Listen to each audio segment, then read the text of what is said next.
大家好，我是田园。今天给大家分享一个玉米面简单又好吃的新做法。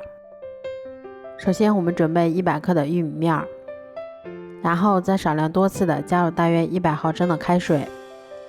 接着我们用筷子先把它们充分搅拌均匀。搅匀后，我们先加入200克的普通面粉，然后再往里面打入2颗鸡蛋，鸡蛋的重量大约是120克。接着我们先加入3克酵母粉，最后再加入30克的白糖，然后用筷子先把它们搅拌成这种面絮状。接着我们再下手把它揉成像这种偏软一些的光滑面团。揉好后再给它盖上保鲜膜，让它常温醒发至2倍大。像这样体积明显变大，用手指伸进去不回缩，我们的面团就已经醒发好啦。接着我们把它移到面板上，先给它揉一揉，排出里面的空气，然后再用手先把它搓成长条，再用刀把它切成大小均匀的小剂子。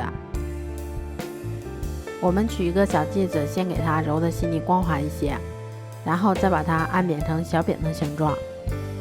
接着我们先把它擀成一张厚度约3毫米的牛舌状饼皮。